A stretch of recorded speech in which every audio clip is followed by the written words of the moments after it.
नमस्कार दोस्तों, welcome to my channel. मैं हूं चांद कुमार। दोस्तों, आज हमारी एथिक्स की सीरीज को आगे बढ़ाते हुए हम दो मुद्दों पर बात करेंगे। पहला तो ये कि वैल्यूज, मोरालिटी एंड एथिक्स में डिफरेंस क्या है। दूसरा हम बात करेंगे डिटर्मिनेंट्स ऑफ एथिक्स, यानी कि एथिक्स को डिटरमाइन कौन से फैक्टर करते हैं, एक सोसाइटी में किस तरह के एथिक्स होंगे, वो कौन से फैक्टर्स पर निर्भर करता है।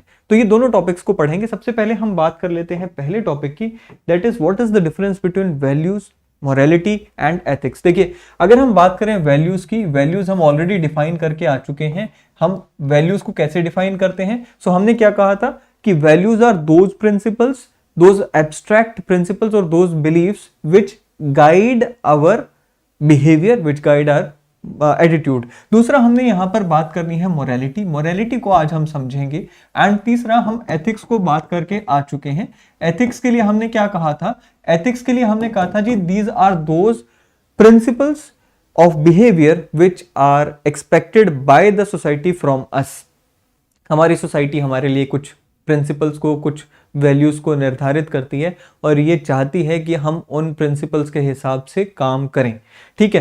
अगेन हमने ये देखा कि भाई वैल्यूज क्या है, एथिक्स क्या है। अब हम मोरालिटी जान लेते हैं। सबसे पहले इसको समझने के लिए ना बहुत ही इजी है, एक आप डायग्राम बना लें। उस डायग्राम में इस तरह से आप एक वॉल बना लेंगे। ठीक है। नाउ वॉल हमने यहां पर बनाई। हमने इस वॉल में क्या बनाया? कुछ ब्रिक्स बना ली। आप देख पा रहे होंगे ये वॉल्स एंड ब्रिक्स। अब ये ब्रिक्स या जो ईंटें आपको दिख रही हैं, इसमें मैंने लिखा, एक ब्रिक में मैंने लिखा ऑनेस्टी, दूसरे में मैंने लिखा डिसिप्लिन, राइट। तीसरे में मैं कुछ और लिख सकता हूं, लेट्स से ट्रूथफुलनेस, राइट। चौथे में आप यहाँ पे अपनी जितनी भी वैल्यूज हैं, right, let's say punctuality, right, punctuality, right. तो इस तरह से ये जो ब्रिक्स आप देख पा रहे हैं, ये ब्रिक्स, एक एक ब्रिक, एक एक ईंट हमारी वैल्यू को रिफ्लेक्ट करती है। और इन ब्रिक्स को जोड़कर ये जो वॉल बनी है, ये वॉल रिफ्लेक्ट करती है हमारी मोरालिटी को। बेसिकली अगर आपसे ये पूछा जाए कि वैल्यूज क्या है, हमने कहा जी ये वो प्रिंसिपल्स हैं, ये वो बिलीव्स हैं जिसके हिसाब से हम अपना जीवन चलाते हैं। मैं जिन प्रिंसिपल्स, जिन बिलीव्स में विश्वास रखता हूं, उसके हिसाब से अपना जीवन व्यतीत करता हूं। अब ये जितने भी प्रिंसिपल्स को मैं अपने जीवन में सही समझता हूं, या जितने भी बिलीव्स को मैं अपने जीवन में, जितनी भी वैल्यूज को मैं अपने जीवन में सही समझता हूं, जिसके हिसाब से मैं अपना जीवन चलाता हूं, वो सारे वैल्यूज मिलकर मेरी मोरालिटी तय करते हैं, मेरी नैतिकता को तय करते हैं। Morality is a very personal concept. Her individual की अपनी अपनी मोरालिटी होती है। मोरालिटी में ये नहीं हो सकता कि सभी इंडिविजुअल्स की मोरालिटी सेम हो। एक ही घर में अगर आप देखें, एक ही परिवार में अगर आप देखें, माता पिता की मोरालिटी अलग हो सकती है, बच्चे की मोरालिटी अलग हो सकती है। ये अलग बात है कि माता पिता या परिवार अपने बच्चे की मोरालिटी को, अपने बच्चे के वैल्यू सिस्टम को अपने हिसाब से ढालने की कोशिश करते हैं। लेकिन क्योंकि बच्चा एक्सटर्नल एनवायरनमेंट में भी जाता है, हमने कंसेप्ट पढ़ा था सोशलाइजेशन का, जिसमें हमने internal socialisation and external socialisation पढ़ा था। तो हमने क्या कहा था कि भाई प्राइमरी एंड सेकेंडरी सोशलाइजेशन पढ़ा था। हमने क्या कहा था कि प्राइमरी सोशलाइजेशन जो होती है वो बचपन में होती है, जहां पे आप फैमिली का हिस्सा होते हो, स्कूल का हिस्सा होते हो। सेकेंडरी हमने कहा था जी, आप जब अपनी प्रोफेशनल लाइफ में जाते हो, लेटर लाइफ में, वो सेकेंडरी सोशलाइजेशन होती है। क्योंकि वैल्यूज जो हैं वो बहुत ही ज्यादा सब्जेक्टिव होती हैं और हर व्यक्ति की अपनी अपनी वैल्यू सिस्टम होता है। तो मोरालिटी, इसीलिए मैंने कहा कि एक इंडिविजुअल कंसेप्ट होता है। मोरालिटी इंडिविजुअल की होती है और उसमें हमने वेरिएशंस कहा कि देखने को मिल सकती हैं। अब एक चीज को और हमने समझना है, वो ये कि हमने कल वाली वीडियो में डिस्कस किया था शायद, जिसमें हमने कहा था कि भाई वैल्यूज जो है, परसों वाली वीडियो में हमने डिस्कस किया था कि वैल्यूज पॉजिटिव एंड नेगेटिव दोनों हो सकती हैं। पॉजिटिव वैल्यूज कैसे? ऑनेस्टी, ट्रूथफुलनेस एटसेट्रा, ये वो वैल्यूज होती हैं जो कि समाज हमसे चाहता है कि हम रिफ्लेक्ट करें, या which are appreciated by the society and which we also want to add in our system. And negative values जैसे कि हेट्रेड, जेलसी एटसेट्रा, ये वो वैल्यूज होती हैं जो कि सोसाइटी में अप्रिशिएट नहीं की जाती हैं। In fact these are the values rejected by the society, but of course which are part of our value system. Value system में या हमारी मोरालिटी में पॉजिटिव एंड नेगेटिव वैल्यूज, हर तरीके की वैल्यूज होती हैं। इसी तरह से हमने डिफरेंट क्लासिफिकेशंस की थी वैल्यूज की। उसमें हमने जो भी क्लासिफिकेशंस की थी, हर क्लासिफिकेशन के हिसाब से जितनी भी वैल्यूज होती हैं वो सारी की सारी हमारी इस मोरालिटी के सिस्टम में होती हैं। आप इसे इस तरह से भी देख सकते हैं। अभी क्योंकि क्रिसमस आ रहा है, सेंटा क्लॉज आते हैं। सेंटा क्लॉज के बैग, हाथ में एक बैग होता है, उस बैग में बहुत सारे गिफ्ट्स होते हैं। अब वो जो गिफ्ट्स हैं, एक एक गिफ्ट को आप एक एक वैल्यू के हिसाब से देख सकते हैं। और वो जो बैग होता है जिसमें वो सारे गिफ्ट्स होते हैं, उस बैग को आप बैग ऑफ मोरालिटी कह सकते हैं। तो हर व्यक्ति अपना वो बैग ऑफ मोरालिटी लेकर चलता है जो कि उसके बिहेवियर में रिफ्लेक्ट होता है, और वो जो बिहेवियर होता है जिसके थ्रू हम अपनी वैल्यूज को रिफ्लेक्ट करते हैं, हमने कल ही पढ़ा था, उसे हम क्या कहते हैं, उसे हम नॉर्म्स कहते हैं। चलिए, सो वैल्यू एंड मोरालिटी। अब हमने क्या कहा जी, वैल्यू मिलकर मोरालिटी बनाती है, और हमने क्या कहा कि मोरालिटी जो है वो एक इंडिविजुअल का कंसेप्ट होता है, राइट। लेकिन अब हमें ये भी देखने को मिलता है कि हमें सोशल मोरालिटी का वर्ड भी देखने को मिल जाता है, या मोरालिटी ऑफ द सोसाइटी देखने को मिल जाता है। जब हम मोरालिटी ऑफ द सोसाइटी की बात कर रहे होते हैं, सो बेसिकली तब हम एथिक्स की बात कर रहे होते हैं, क्योंकि एथिक्स है क्या, एथिक्स सोशल लेवल पे या सोसाइटी के लेवल पे होता है। ये वो वैल्यूज हैं जो कि एक सोसाइटी कैरी करती है, या फिर यूं कहें कि ये वो वैल्यूज हैं जो कि सोसाइटी चाहती है कि उस सोसाइटी के जितने भी मेंबर्स हैं वो सब रिफ्लेक्ट करें।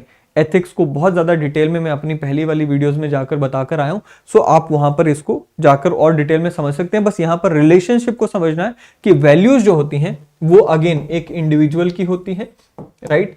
एंड वही वैल्यूज को जब हम जोड़कर चलते हैं तो वो हमारी एक इंडिविजुअल की मोरालिटी बन जाती है।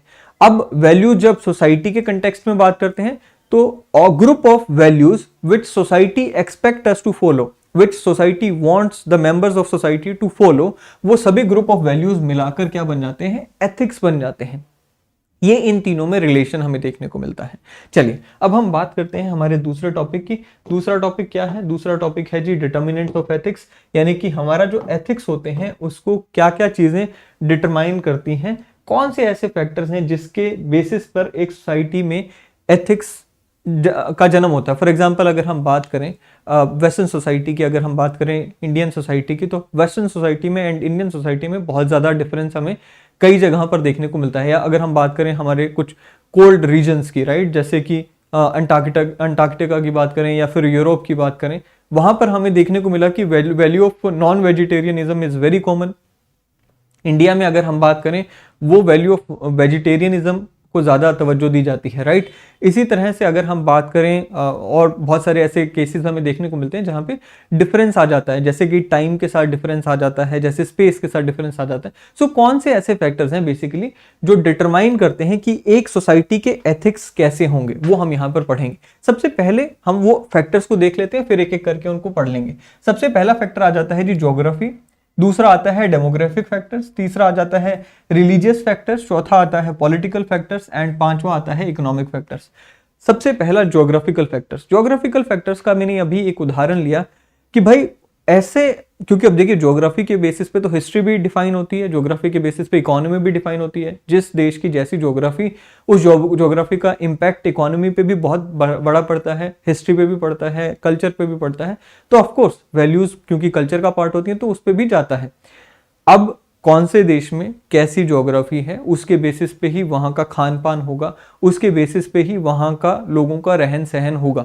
सो वही फैक्टर हमें यहाँ पर देखने को मिलते हैं। सो अवेलेबिलिटी ऑफ नेचुरल रिसोर्सेज पहला फैक्टर आ जाता है।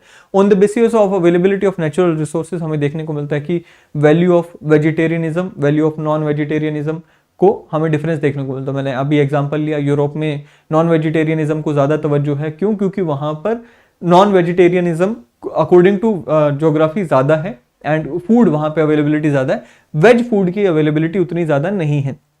इसी तरह से value of alcoholism and non alcoholism, अगर आप यूरोपियन कंट्रीज में चले जाएं वहाँ पर एल्कोहलिज्म बहुत ज़्यादा है। क्यों? क्योंकि ठंडे इलाके हैं, वहाँ पर एल्कोहल को as a part of the routine वहाँ पे कंज्यूम किया जाता है। It is not considered bad, क्योंकि वो ज़रूरी है आपकी बॉडी के लिए, आपके मेटाबॉलिज्म को स्ट्रॉन्ग करने के लिए उस कंडीशन में। अगर इंडिया की बात करें, इंडिया में क्योंकि हमारी conditions are not suitable to consume a lot of alcohol, so हमारी कंडीशन इस तरह से है, हमारी ज्योग्राफी उस तरह से, so that is why we don't promote this value.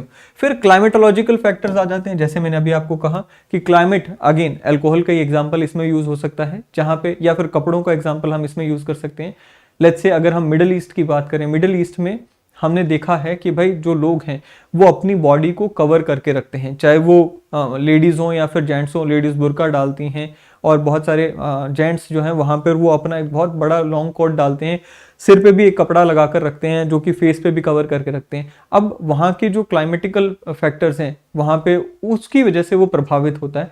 अगर हम बात करें इंडिया की, इंडिया में आप देखेंगे भी इंडिया में भी, क्योंकि साउथ का क्लाइमेट अलग आ जाता है, नॉर्थ का क्लाइमेट अलग हो जाता है, सो उसके अकॉर्डिंग हमारे कपड़े चेंज हो जाते हैं, हमारी वैल्यूज भी बदल जाती हैं, हमारे जो एथिक्स हैं वो बदल जाते हैं, right. So again warm and dry climate का हमने एग्जांपल ऑलरेडी ले लिया, ठीक है जी। चलिए फिर रिलीजन की बात करते हैं।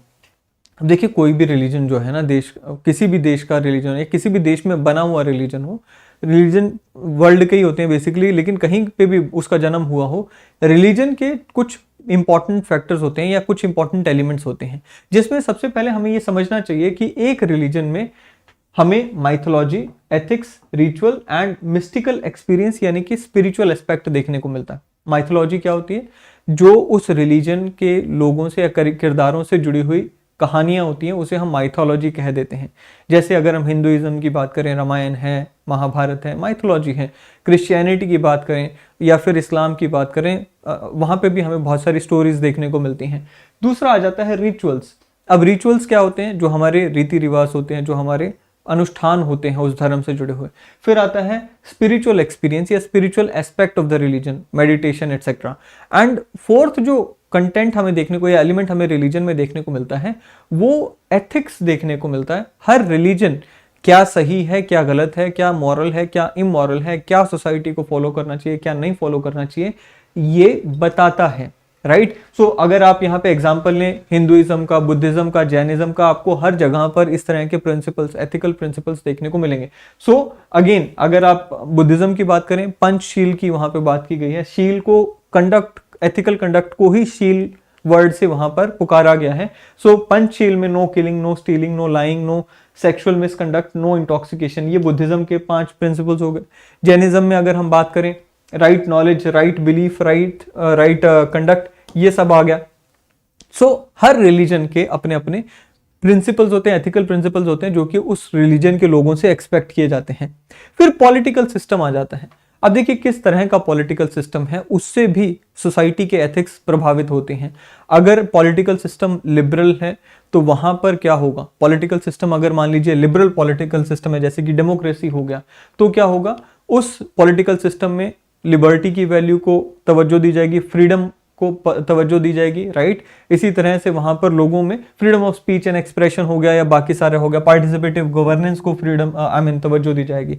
अगर मोनार्की है जैसे कि नॉर्थ कोरिया हो गया, तो फ्रीडम्स कर्टेल हो जाते हैं, वहां पर बहुत सारी दूसरी वैल्यूज आ जाती हैं जिनको तवज्जो दी जाती है, जैसे ओबीडियंस टू द किंग की वैल्यू को तवज्जो दी जाएगी। सो उस सोसाइटी का जो एथिकल सिस्टम है वो पॉलिटिकल सिस्टम से भी गवर्न होगा। फिर आ जाता है जी इकोनॉमिकल सिस्टम। इकोनॉमिकल सिस्टम यानी कि सोसाइटी में इकोनॉमिकल सिस्टम क्या है? कैपिटलिज्म है या सोशलिज्म है या कम्युनिज्म है, उसके बेसिस पर भी डिफाइन होता है या डिपेंड करता है कि सोसाइटी में किस तरह का एथिकल सिस्टम होगा। सो अगर हम बात करें कैपिटलिज्म की, अब क्योंकि कैपिटलिज्म में हमेशा से लिबर्टी की वैल्यू को तवज्जो दी जाती है, लेसेस फेयर स्टेट को तवज्जो दी गई, इंडिविजुअलिज्म को वहाँ पे तवज्जो दी जाती है। आप देखिए जितनी भी कैपिटलिस्ट सोसाइटीज़ हैं वहाँ पर इंडिविजुअलिज्म की वैल्यू जो है वो सबसे ज़्यादा प्रचलित है। अगर हम यूएसए की बात करें या यूरोप की बात करें, वहाँ हमें देखने को मिलता है कि बच्चा जैसे ही 18 वर्ष का हुआ वो घर से बाहर निकल जाता है, वो अपने लिए खुद के ऊपर फोकस करता है और खुद ही के लिए वो काम करता है। पेरेंट्स का इतना ज़्यादा रोल नहीं रह जाता। इंडिविजुअलिज्म, कंपटीशन की वैल्यू सबसे ज़्यादा हमें कैपिटलिज्म में देखने को मिलती है। अगेन एडम स्मिथ ने कहा था कि इनविजिबल हैंड्स का कंसेप्ट दिया था, वो इनविजिबल हैंड बेसिकली है क्या? Competition, right. सो ये वैल्यूज हमारे सिस्टम का हिस्सा बन जाती हैं। सोशलिज्म में अगर हम बात करें, कलेक्टिविज्म आ गया, राइट, कोलैबोरेशन आ गया, इस तरह की वैल्यूज को प्रमोट किया जाता है। सो economic system also helps us define कि उस सोसाइटी के क्या एथिक्स होंगे, किसे एथिकल समझा जाएगा, किसे नहीं समझा जाएगा। फिर डेमोग्राफिक फैक्टर ऑल्सो डिफाइन की सोसाइटी के किस तरह के एथिक्स होंगे, राइट। डेमोग्राफिक फैक्टर्स में कैसे? फॉर एग्जांपल कुछ ऐसे देश होते हैं जहां पर पॉपुलेशन इज वेरी लेस, ऐसी सोसाइटीज होती हैं जहां पे पॉपुलेशन इज वेरी लेस, वहां पर उनको प्रमोट किया जाता है that you should give birth to more children, right. And वहां पर मल्टीपल मैरिज का भी कंसेप्ट हमें कुछ सोसाइटीज में देखने को मिलता है, right. So sex ratio decide करती है कि भाई कौन सी एक्सेप्टेबल फॉर्म ऑफ मैरिज होगी। अगर रेशो इज गुड, अगर सेक्स रेशो बहुत ज़्यादा हाई है, महिलाएं ज़्यादा हैं पुरुष कम है, तो वहाँ पर मल्टीपल मैरिज या पॉलीगैमी का कंसेप्ट आ जाएगा। अगर लेट्स से महिलाएं कम हैं, पुरुष ज्यादा हैं, मोनोगेमी का कंसेप्ट हमें देखने को मिलता है बहुत सारी सोसाइटी, इनफैक्ट आज की डेट में तो मोस्ट ऑफ द सोसाइटीज में मोनोगेमी को प्रमोट किया जाता है, but then again it depends on the demographic factors of the society, right. So ये सारे जो फैक्टर्स हैं दोस्तों, ये सारे फैक्टर्स के बेसिस पे डिपेंड करता है कि एक सोसाइटी के एथिक्स किस तरह के होंगे। आप इसमें अपनी तरफ से एग्जाम्पल्स को और ऐड करें, मैं आपसे ये चाहूंगा कि आप इनके ऊपर और रिसर्च करें और मोर फैक्टर्स को इसमें अपने दिमाग में सोचकर लिखें। कमेंट सेक्शन में भी जरूर लिखिएगा अगर आपको इसमें कुछ एग्जाम्पल समझ आते हो। अगले सेशन में फिर एक बार मुलाकात होगी। Till then thank you and have a great day ahead. Thank you.